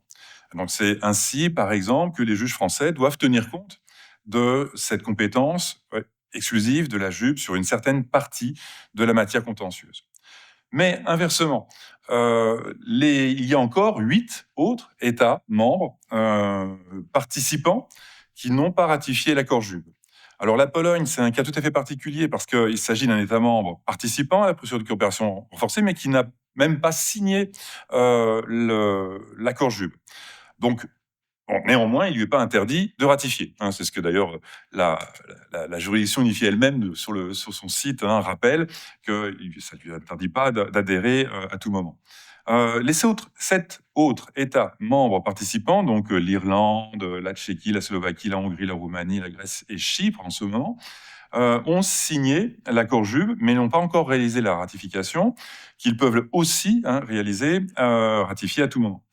Et pour ces États membres participants, l'accord JUB, mais même plus largement le paquet brevet, c'est-à-dire l'accord JUB plus les 2 règlements de 2012, 1257 et 1260-2012, du 17 décembre 2012, ce paquet brevet n'est pas encore en vigueur.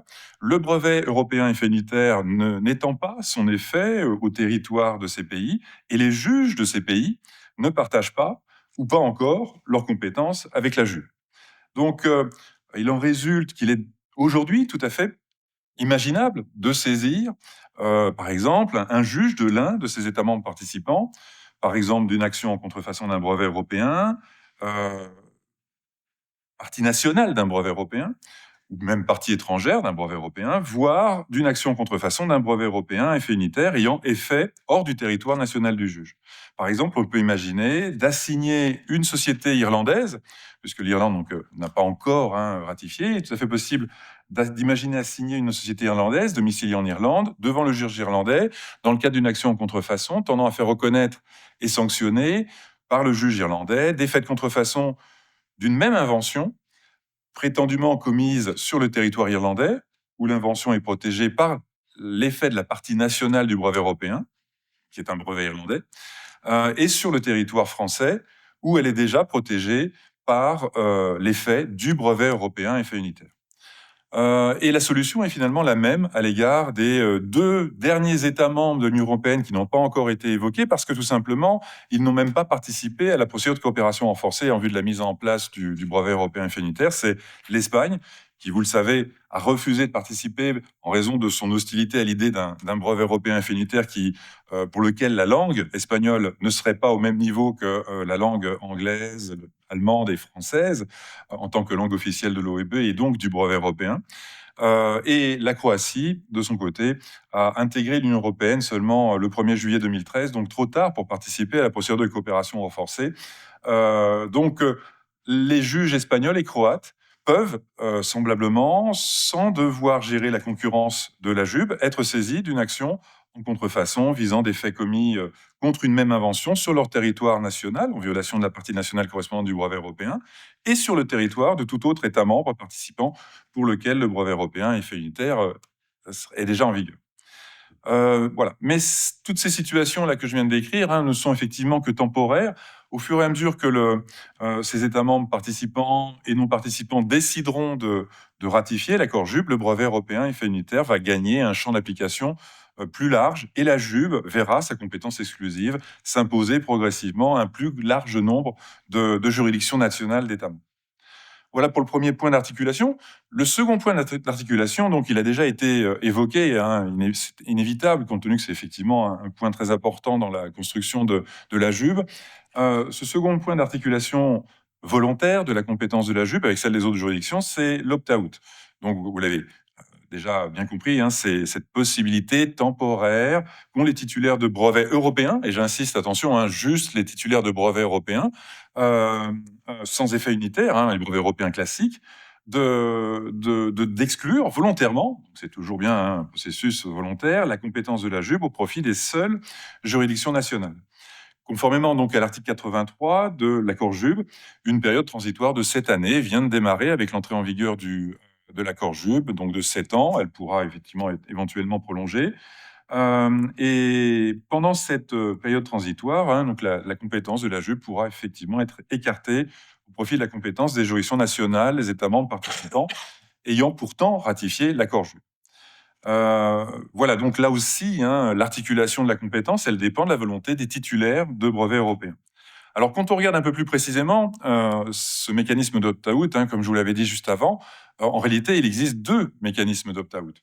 Vous avez d'abord, dans le premier paragraphe, l'opt-out qu'on peut qualifier de limité et ponctuel, puisque déjà, vous le voyez, cet article 83, paragraphe 1, il prévoit la possibilité pour l'auteur d'une action ou d'une demande en contrefaçon ou en nullité, ou encore l'auteur d'une action, plutôt c'est l'auteur je reprends les termes, d'une action en contrefaçon, oui, c'est ça, d'un certificat complémentaire de protection aussi, basé sur un tel brevet, un brevet européen.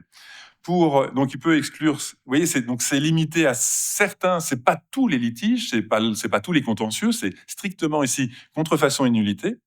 C'est un opt-out ponctuel parce que il se fait pour une action, une demande. C'est pas notifié, c'est pas enregistré de manière générale, c'est au cas par cas. Donc c'est très très très souple. C'est donc à la fois limité et ponctuel. Au contraire, l'autre opt-out est général et notifié.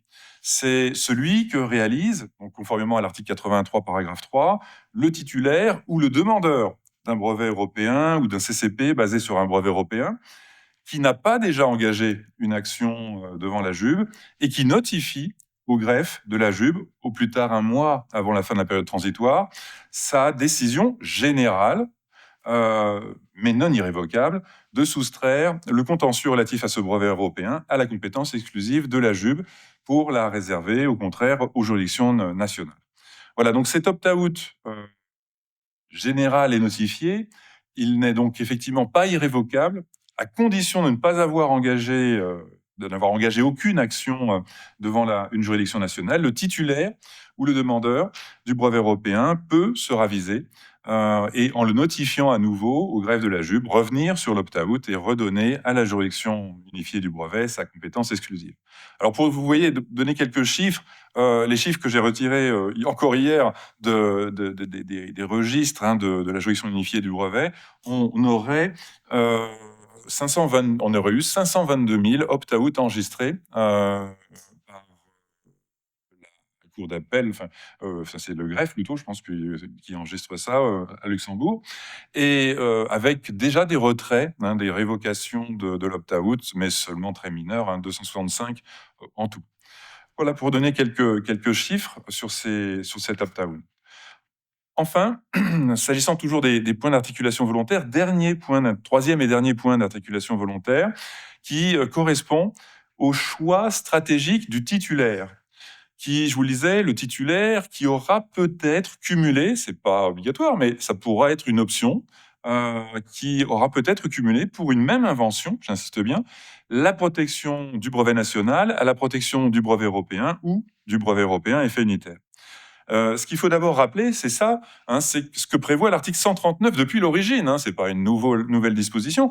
Depuis l'origine, l'article 139, paragraphe 3 de la CBE prévoit que tout État contractant demeure libre de décider si et dans quelles conditions peuvent être cumulées les protections assurées à une invention par un brevet national ou par un brevet européen, dans une demande de brevet ou un brevet européen, et dans une demande de brevet ou un brevet national ayant la même date de dépôt, ou si une priorité revendiquée, la même date de priorité. Voilà, et ce qu'on peut rappeler aussi, c'est qu'en droit français, jusqu'au 1er juin 2013, conformément à l'ancien article L614-3, lorsque pour une même invention était obtenu un brevet français et un brevet européen, ayant la même date de dépôt, de priorité, le brevet français cessait normalement de produire effet dès que le brevet européen devenait irrévocable, ou le brevet français ne produisait aucun effet, pas d'effet, s'il avait été délivré après que le brevet européen soit devenu irrévocable. Donc la coexistence relativement à une même invention d'un brevet européen et d'un brevet français, a priori, était pas la règle, était pratiquement impossible. Tel n'est plus du tout le cas aujourd'hui, du fait de l'entrée en vigueur, avec l'entrée en vigueur de l'accord JUB le 1er juin 2023, de l'ordonnance que la France avait adoptée dès le 2018, et j'avais dit que c'était une législation en dormance, parce qu'effectivement, elle a quand même attendu 5 ans avant de pouvoir entrer en vigueur. Donc cette ordonnance 2018-341 du 9 mai 2018, elle a réformé le code, elle a bougé énormément de choses changé énormément de choses dans le code de la propriété intellectuelle, et notamment, elle a inséré un certain nombre d'articles spécifiques sur le brevet européen infinitaire, dont cet article, le nouvel article L614-16-3, qui, vous le voyez, dit, on ne peut pas plus explicitement, qu'il est possible de faire coexister un brevet national, un brevet français, avec un brevet européen, pourtant sur la même invention. Vous voyez, avec cette formule, un brevet français peut couvrir une invention pour laquelle un brevet européen à effet unitaire a été délivré au même inventeur ou à son ayant cause avec la même date de dépôt ou de priorité. Et on peut encore citer un autre article qui montre qu'il y aura peut-être certes une exception parfois à cette coexistence de principes entre un brevet français et un brevet européen à effet unitaire, ce qui sera une exception quand même limitée, et on la voit dans l'article 614-13, où si par principe le brevet français a vocation à continuer de produire ses effets, coexistant donc avec le brevet européen, par exception, le brevet français devra cesser de produire ses effets dans l'hypothèse où justement le titulaire ou le demandeur du brevet européen délivré ou demandé aura exercé pendant la période transitoire qu'on a évoquée l'opt-out de l'article et uniquement de l'article 83, paragraphe 3. L'opt-out donc général et notifié pour retirer à la JUB sa compétence relative à ce brevet européen et le confier aux juridictions nationales. Donc on le voit, il existera des situations où une même personne pourra être relativement à une même invention simultanément titulaire d'un brevet français et d'un brevet européen ayant effet pour la France ou d'un brevet européen à effet unitaire couvrant la France. Et il pourra donc, c'est là que j'en viens à l'articulation, il pourra donc arbitrer lui-même, choisir entre la compétence de la JUB en agissant finalement sur le fondement de ces brevets européens et brevets européens à effet unitaire et la compétence alternative des juridictions françaises en agissant sur le fondement du seul titre de brevet français, à l'égard duquel la JUB, bien sûr, n'aura aucune compétence possible. Voilà pour les points d'articulation volontaire, et je passe maintenant donc tout de suite au point d'articulation textuelle. La première articulation textuelle, c'est l'articulation de la compétence matérielle. Conformément à l'article 32, ça vous a déjà été expliqué, hein, la JUB a une compétence exclusive pour certaines questions de droit relatives au brevet européen à effet unitaire et aux certificats complémentaires de protection qui prolongent l'effet d'un brevet européen ou d'un brevet européen à effet unitaire. Et réciproquement, c'est ce que dit le paragraphe 2, les juridictions nationales des États membres demeurent compétentes pour les actions relatives aux brevets et aux certificats complémentaires de protection qui ne relèvent pas de la compétence exclusive de la juridiction. Cette compétence matérielle exclusive de la JUB, je vais vous le montrer, elle est finalement, et je rejoins ce qu'on disait, une juridiction spécialisée, oui, elle est très spécialisée, elle est centrée sur quatre types de titres, bien clairement identifiés, et sur certaines, 8 ou 9 effectivement, actions ou demandes également très précisément identifiées. S'agissant des titres concernés, il y en a 4, hein, donc on les a déjà présentés, finalement c'est juste un petit rappel. Il s'agira du brevet européen classique, sans effet unitaire, du brevet européen à effet unitaire, en demande ou délivré.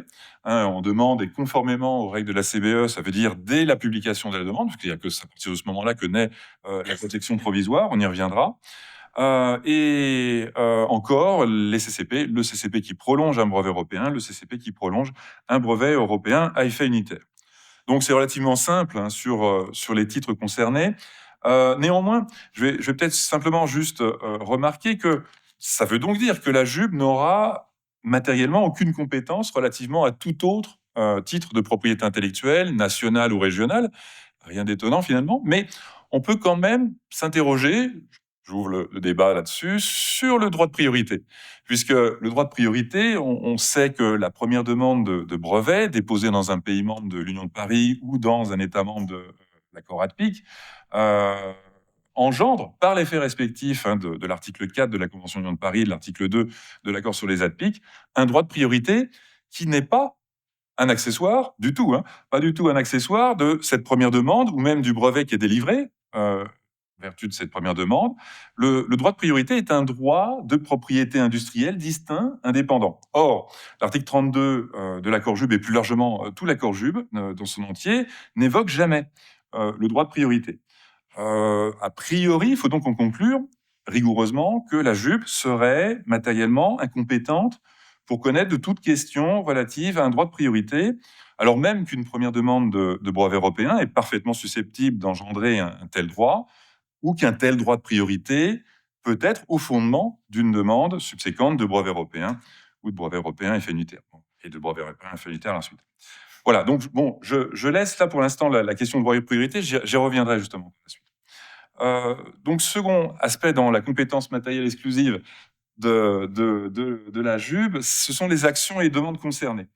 Alors, vous le voyez, il est déjà question des actions en contrefaçon ou en menace de contrefaçon. Donc ça, c'est assez intéressant. On voit que on a envisagé d'emblée hein, des actions préventives qu'on pourrait mener alors même que la contrefaçon n'est pas encore réalisée, mais simplement menace. On voit aussi qu'il est question des demandes reconventionnelles concernant les licences. Autrement dit, les demandes reconventionnelles de nature contractuelle que le défendeur peut soutenir. Hein, le défendeur peut soutenir que les actes qui lui sont reprochés à titre de contrefaçon ou comme menace de contrefaçon sont des actes couverts par la licence qui lui a été accordée. Donc on voit qu'effectivement, ici, je pense que ce que disait Cyril tout à l'heure, la compétence de la JUP déborde ainsi par accessoire sur le domaine contractuel. Deuxième point, les actions en constatation de non-contrefaçon. Bon, là, je dirais pas grand-chose. Hein. Voilà, c'est à constater en sachant que, justement, dans le règlement de procédure, il y a cette action en constatation de non-contrefaçon qui est spécifiquement régie, s'agissant du règlement de procédure de la JUB. Les actions visant à obtenir des mesures provisoires et conservatoires et les injonctions aussi. Hein, on trouve abondamment de règles là-dessus dans le règlement de procédure de la JUB. Sur les actions en nullité, il y a peut-être plus de choses à dire.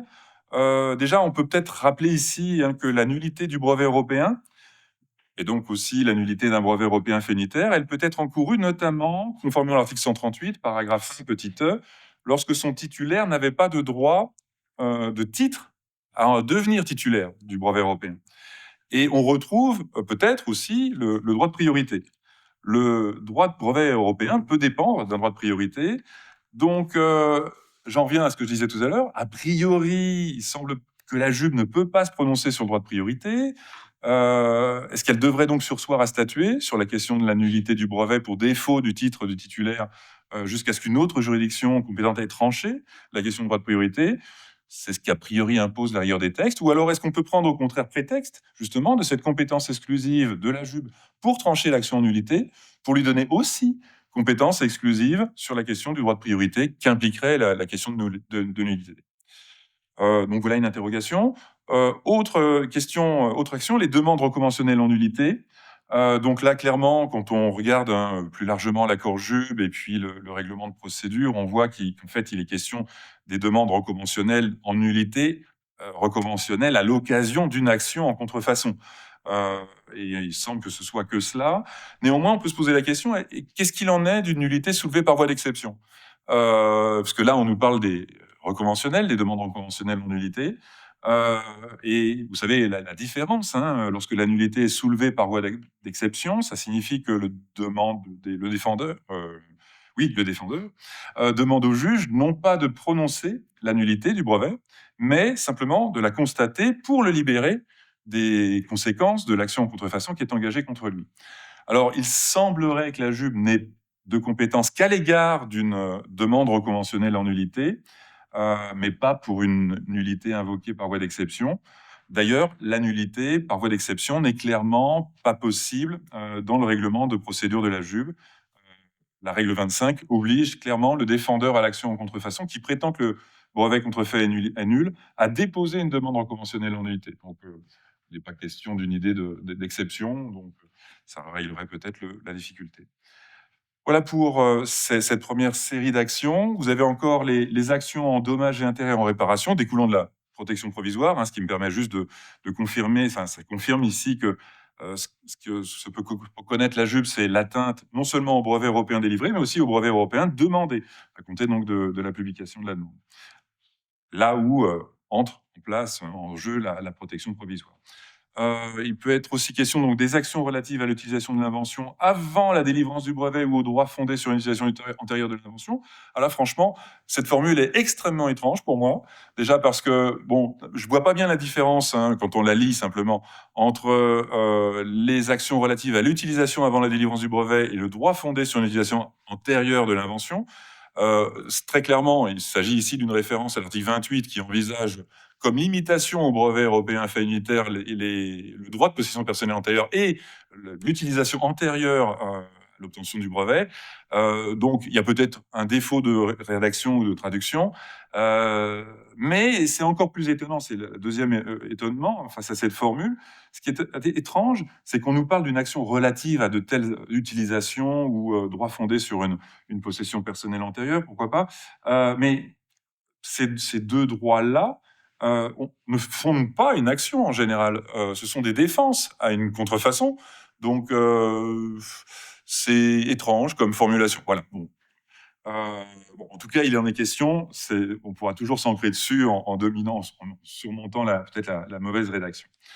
Ensuite, les actions en réparation concernant les licences, fondées sur la base des licences de droit, hein, conformément à l'article 8 du règlement 1257-2012. Donc c'est ça, hein, ce sont les licences de droit que tout tiers peut exploiter auprès du titulaire qui a fait une déclaration, titulaire du brevet européen infinitaire, qui a fait une déclaration à l'OEB pour expliquer qu'il est prêt à autoriser quiconque à utiliser l'invention, contre paiement d'une compensation adéquate. Et si jamais il s'avère que les conditions de cette licence de droit, le bénéficiaire de cette licence de droit ne respecte pas les termes de sa licence, le titulaire du brevet européen infinitaire devrait pouvoir agir en réparation.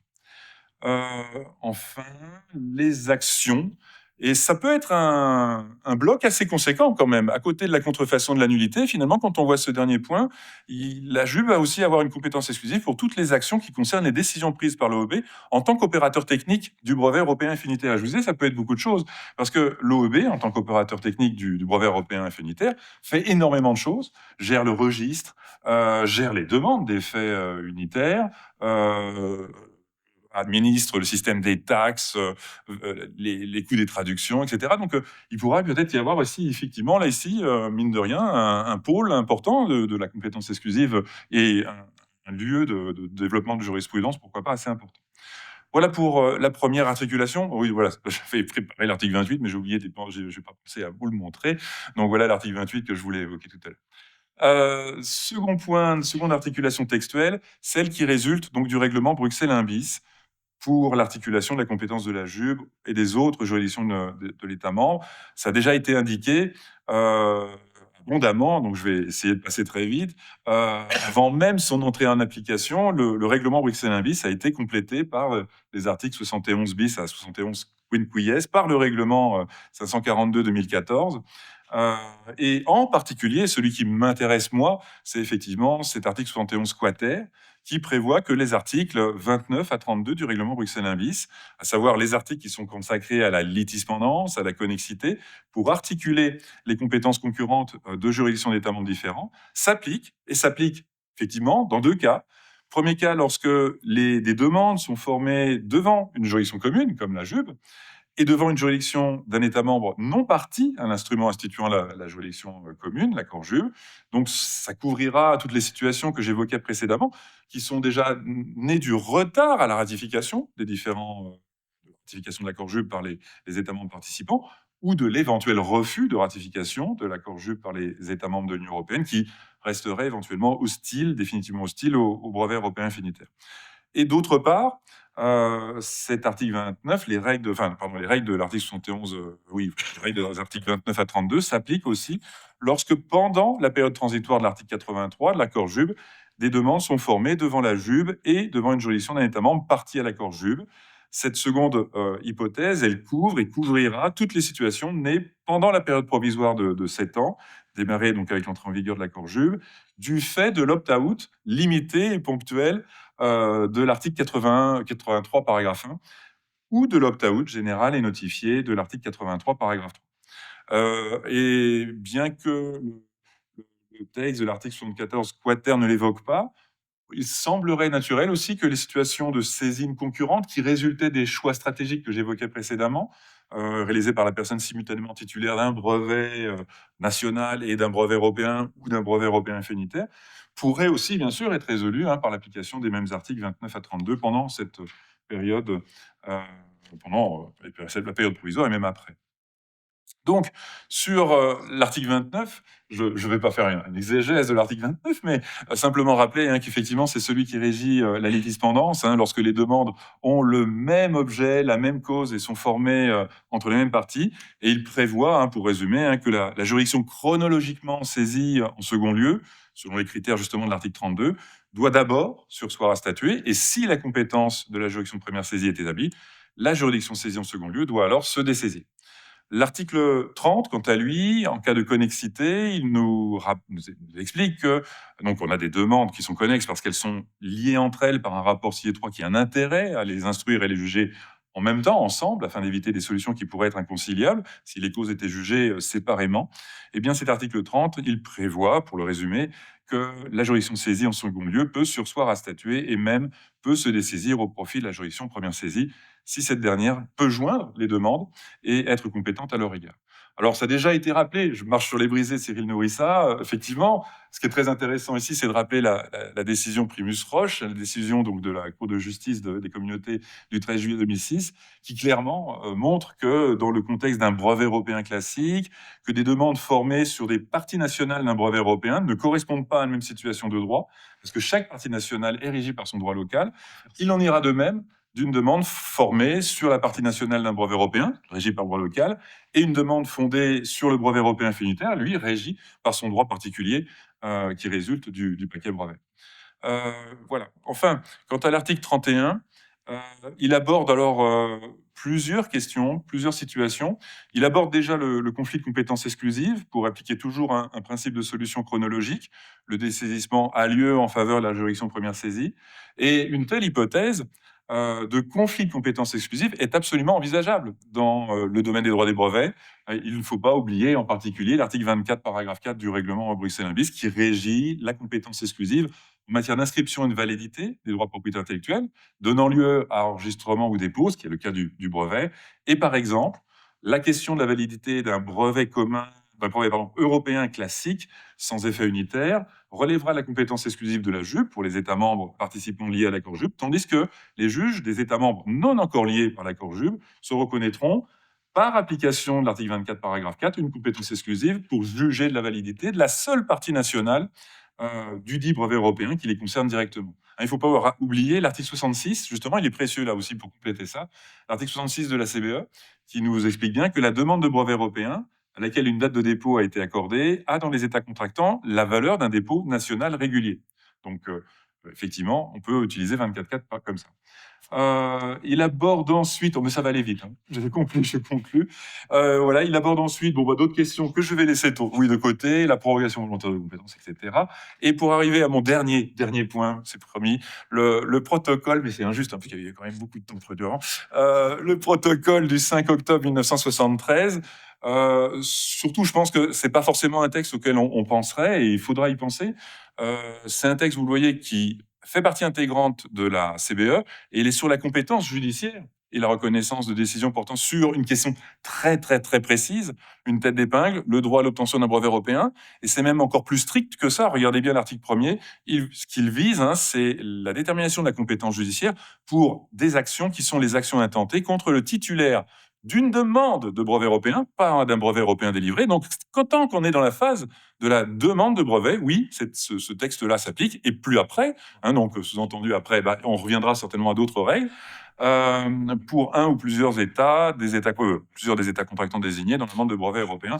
La compétence des tribunaux des États contractants est déterminée conformément aux articles 2 à 6. Effectivement, l'objectif de ce protocole, c'est de donner un certain nombre de solutions, de règles, de compétences internationales pour déterminer, dans chaque cas particulier, le tribunal national qui doit statuer sur de telles actions.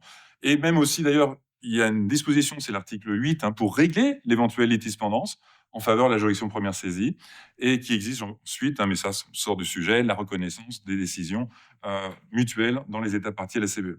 Voilà, donc sur ce texte, je voulais rappeler qu'il existe, et que ce texte, d'ailleurs, ne concerne pas que des actions intentées contre le titulaire d'une demande de brevet européen. Il a plus vocation, il ne concerne que les actions intentées contre le titulaire d'une demande de brevet européen. Il n'a plus vocation à s'appliquer une fois le brevet européen délivré. Donc, voilà une autre disposition dont il faudra tenir compte.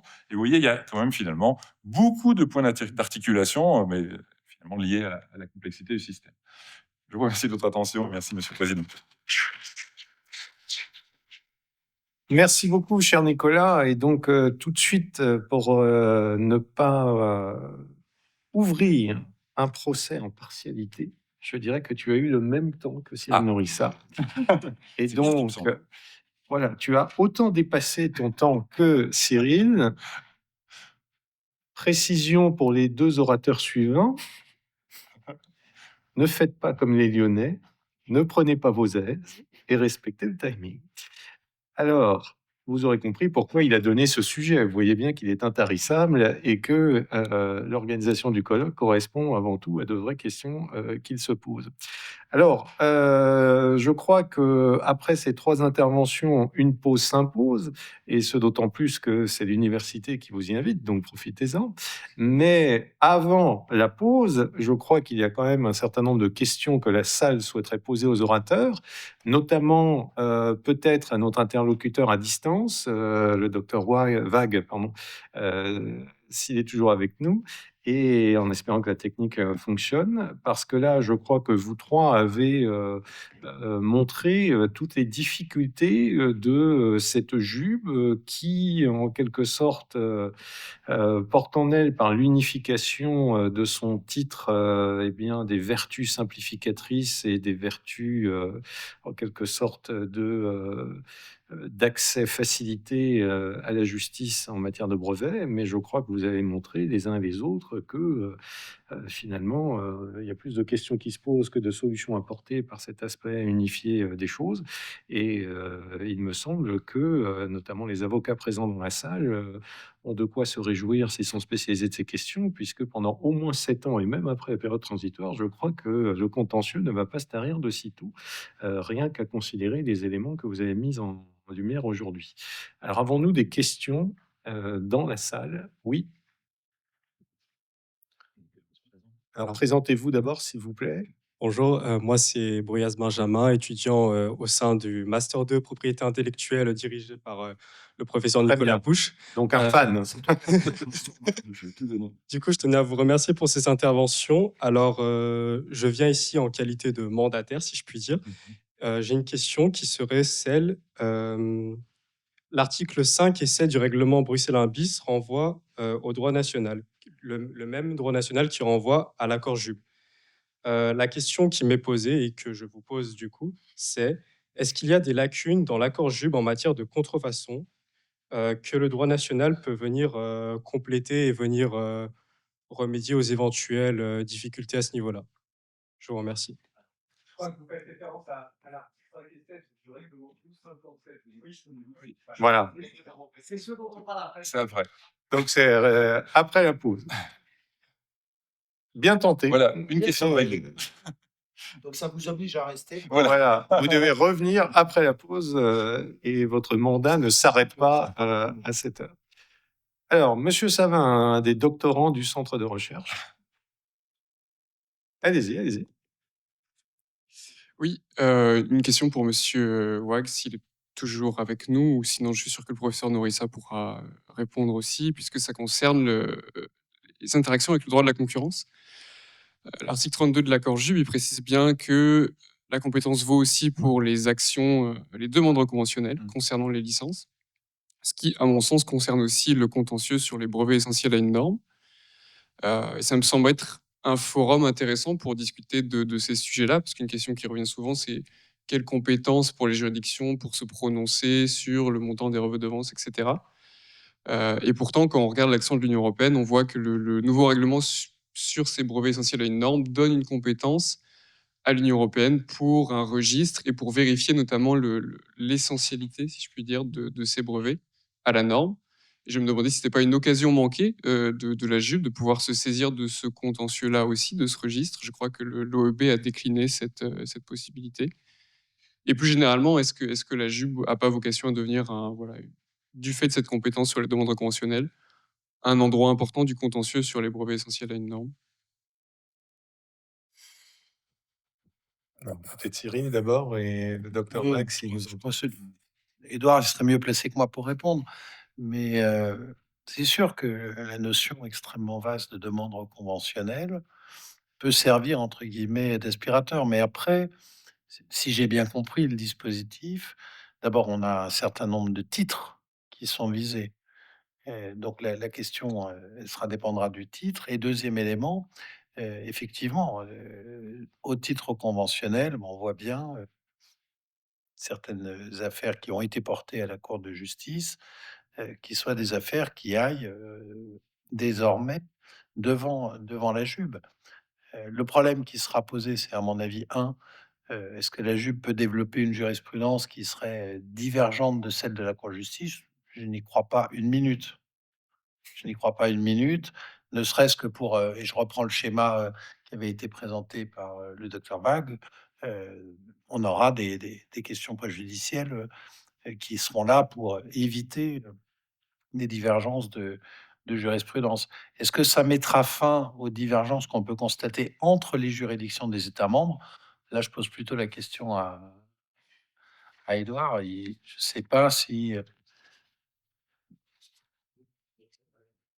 oui.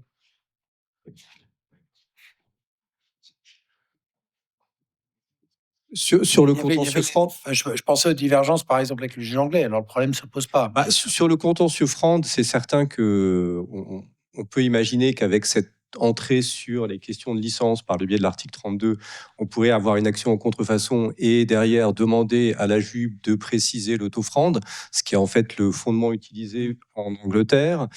Et les Anglais et les juges anglais déterminent un taux franc worldwide avec une compétence qui est locale, mais avec la possibilité d'interdire sur le marché anglais euh, pour l'implémenteur. Donc c'est vrai que là, si on peut avoir une interdiction sur le marché de la JUB 17 États membres, c'est plus intéressant. A priori, la question a été posée au Congrès LES en février, ou je ne sais plus quand c'était, en septembre, novembre, enfin bon. Les juges de la JUB qui étaient là n'ont pas voulu répondre et n'ont pas voulu dire s'ils utiliseraient cette possibilité de l'article 32.1 pour déterminer un taux de licence franc. Donc pour l'instant, on ne sait pas, mais c'est vrai que c'est une question importante et la JUB pourrait être un forum utile. Mais comme vous l'avez dit, il y aura aussi le règlement CEP qui est en cours de négociation et donc de ce point de vue-là, la JUB sera limitée parce qu'elle devra respecter le règlement CEP. Et là, c'est les Anglais qui vont pouvoir beaucoup plus facilement se positionner. Le règlement CEP, de ce point de vue-là, n'est pas très bon. Monsieur Wag. Docteur Wag, est-ce que vous souhaitez prendre la parole par rapport à cette discussion? Je peux juste opiner, enfin être tout à fait d'accord que l'article 32, paragraphe 1, lettre A, le petit bout de phrase, la compétence de la JUB aussi pour les défenses afférentes aux actions en contrefaçon. C'est 3-4 mots très intéressants puisque ça permettrait d'élargir à plusieurs domaines l'activité de la JUB.